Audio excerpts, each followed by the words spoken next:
Okay, hey guys, so this is going to be a review on the Plantronics Backbeat Go 600, which is a pair of wireless over-ear headphones. Nothing too special about it except for that they do everything particularly good for how cheap they are. And they're usually on sale for around $30 or $40, and the retail price is around $80 or $85, something like that. I don't remember the exact price off my head, but I haven't seen them go for retail as they're not pretty new headphones. They've been on the market for a while.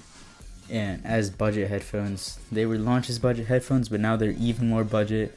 And I saw them pop up on Newegg sale, and I was like, seems like a good buy, why not check them out? And I wasn't disappointed. And I'll tell you guys why it's a good reason to pick these up if you see these for sale. Just add it to like a drop of some honey or something like that.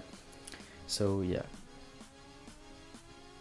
So one thing, let's start from the beginning. Alright, so what's included with the headphones? So with the headphones, in the box you get the headphones, right? So they're nice. I'll talk about the build quality in a second. But so we get this little carry bag. It's nothing too amazing. It's pretty basic. It says PLT right there. It's like a mesh type of feel. It's not premium, but it's just about enough to carry your headphones around. So I'm not complaining. At least he gave something rather than just giving headphones without anything. Just have Plantronics PLT branding on there. And inside that you get a pair of cables, right? And one of them happens to be let me get this loose real quick. All right, micro USB cable, which is used for charging the headset, right here. And then we have a 3.5 millimeter audio cable, which is for using the headphones in wired mode. And they don't have a mic. I don't think they have a mic on this cable, or you can use a built-in mic while using wired, so keep that in mind. We'll have to buy another cable or buy some adapter or whatever, like if you want to use them wired with the microphone, because you can't with this wire, sadly. Alright, so that's what's included. So now let's go to materials of the headphones. So if you can see on the box, you see leather here, and it looks pretty stiff and thick padding.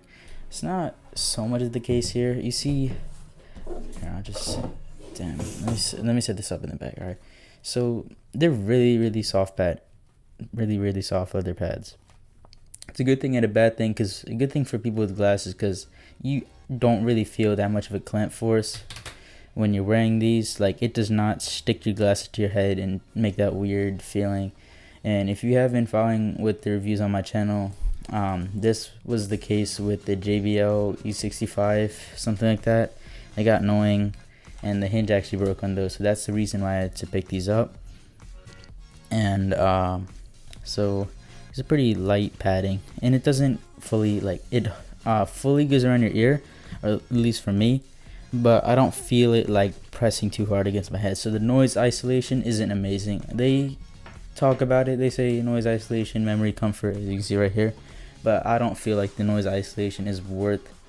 If you're actually buying it for noise isolation, I say go look elsewhere, because these don't exactly have amazing noise isolation. But build quality is pretty good. I really like the look. Like, it's so clean and so simple that I love it.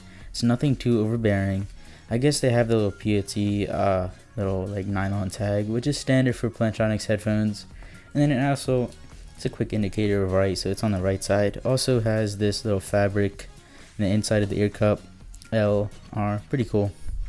I like how they do that. It's subtle, but it's there. It lets you know instead of some stupid little letter as Sony has it. Hate that. And they have some regulatory text on the left side and the right side of the headband. And actually, it's a lot of text if we're being honest, but I don't really see it that much. Plantronics here, PLT goes across the headphones, nothing across the top except for that. This little nylon tag. And the cushion on the top of the headband is actually not bad, but I feel like since these headphones they do clamp on your head, don't get me wrong, but they don't have amazing, they don't stick to your head. Like, there's no suction or anything, and there's no full noise isolation, because the what is this called, ear pads, yeah, my bad. So the ear pads they don't stick to your ear like so much. Most of the weight is being held by the headband, and it's nice that they included a nicely padded headband. So you have to, I mean, it actually puts quite a bit of pressure on your head, but it's not that uncomfortable because of how well padded the headband is. And that's a bonus. But then I feel like if they made the clamp force a little better, that would have made these headphones like better for longer term use, because like let's say longer, like on a train ride or on a flight or something. I mean, I'd say this would get a little annoying after a while, because most of the weight is being held by the headband and not really the side of your head with the ear cups.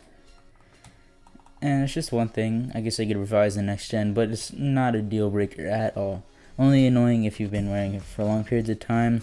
And I've used this pair of headphones for 1 week, like around that time. So I know all, like I just found out all the good sides and the bad sides. I usually do that with all the headphones I review, just to make sure. It's just because I prefer a review over a quick look, because like anyone can be like, oh wow, look at this materials and stuff, but they wouldn't know how it is in like actually using it. The user experience is way different from what the marketing and what it looks like and what it looks and feels like. So that's what I value, in my opinion. So now that we've gone over the materials, actually let me talk about this real quick. Actually a metal extension pole, whatever you call it, and it feels pretty durable. And these headphones do not fold, they just sit like this. They just sit like this, yep, like that. They don't exactly fold or anything. I guess you can do this, I don't know why we do it, but they do stay together. Let me get it real quick. Yeah, like that. It's like, I don't know, and they're pretty flexible. I don't have any concerns that they're gonna snap. Like I can do it pretty far, because this metal doesn't run through the whole headphones, and it gives you that feeling of sturdiness, which I like. And the buttons are here.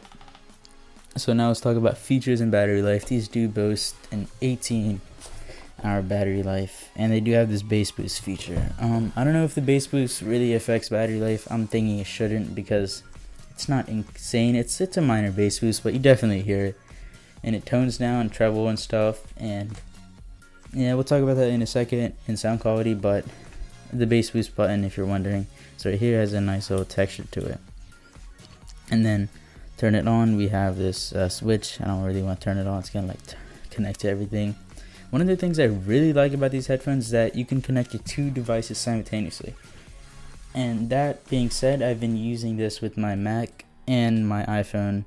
So let's say I'm watching Netflix on my Mac and someone calls me, I can pick it up with the headphones and like talk with, so these will get connected to my phone and my Mac at the same time, as I said, but like I'll be able to talk with these. These have a built-in microphone right there, so I can talk on the phone with these. And then as soon as that's done, it just started playing my Netflix again. I was like so confused, because I didn't really think that this cheap of headphones would have that nice of features. I don't know what happened to my English, but it's a really nice feature to note. They can be connected to 2 devices simultaneously.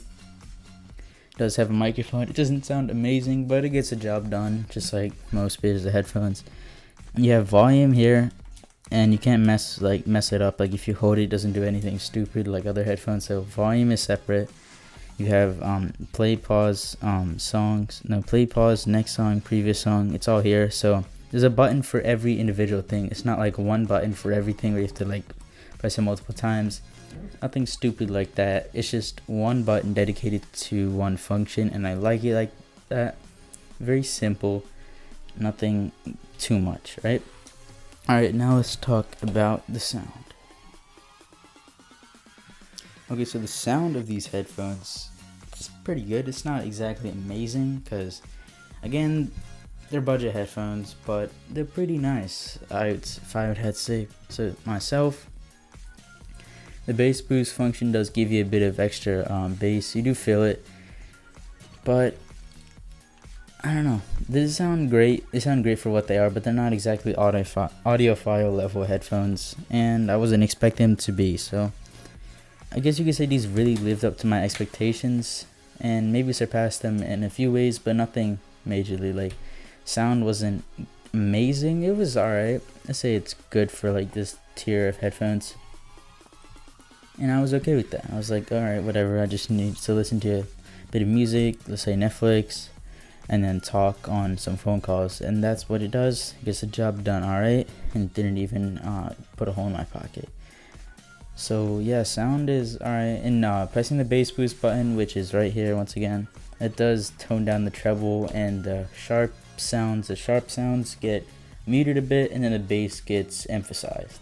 I don't know if everyone likes that, but it's alright. I don't like treble that much. I end up turning it down anyway, but when pressing bass boost, it just automatically does that, so it's pretty cool. So let's talk about the user experience, right? As I said, everything's very simple and easy to use. Everything has its own function. You can connect it to multiple devices. It's pretty comfortable. I mean, for long periods of time, this will dig into the top of your head, but it's not that bad. I've felt worse, trust me. And it's pretty comfortable actually. These do encase your full ear, and you have this extension. It goes pretty low, so all the way like that. That's pretty tiny to extend them all the way. Wow, that's huge. And they do fit a large variety of heads. I let other people try these on.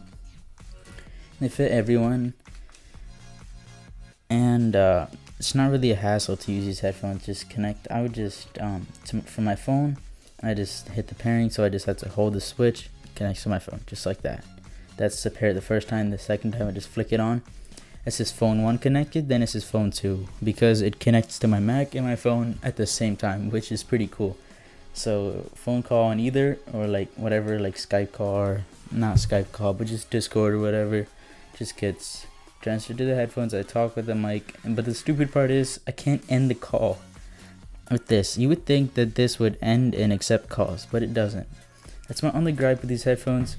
Why doesn't this end and accept calls? It's just so dumb, because like I tried pressing it to end the call. It's just awkward, because the other person probably hear that, and I just go press it on my phone. But yeah, and if you guys are wondering if they're worth the price, I'd say totally. If you're looking for a pair of budget headphones that just gets the job done, sounds alright, fits alright, and then it's just alright at everything, and then excels in the smaller things like bass is really good. With the bass boost feature, they have the multiple device connection. They look and feel great. They don't feel that cheap at all. Like, this plastic feels pretty durable. I can bend them and twist them all day. They won't even budge. Nice metal hinge. I like this design particularly. They have this small little plastic here, and they have the leather wrap around. It's nice looking, in my opinion, but it'd be kind of stupid because like you can't exactly replace the earpads. They spin and stuff, so I thought they would be able to get replaced, but you can't replace them. And I think some people have been saying this scratches a little, and I was like, whatever. I guess you could just cover it up with like some vinyl wrap if it really gets that bad and you're that concerned. This side is rubber, and it's very easy to press the buttons. I didn't have to like press on my head. I hate headphones where you have to like press hard for the buttons and stuff, or earbuds, in matter of fact, because it just pushes something on or in your ear, and it's just weird. I just hate that feeling. It's just so light. Just tap it, it just goes in. It's a physical button, so don't need to mess with any touch controls. You press it, it works every time. No issues there.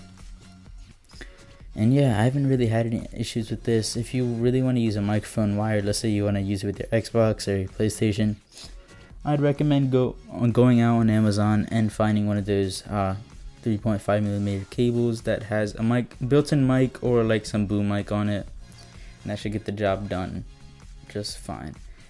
And yeah, these are a great pair of headphones. If you guys really need a pair of headphones that are cheap and get the job done in every way and might impress you in a few ways, yeah, I'd say go for these. So thanks for watching, and I'll see you guys in my next video.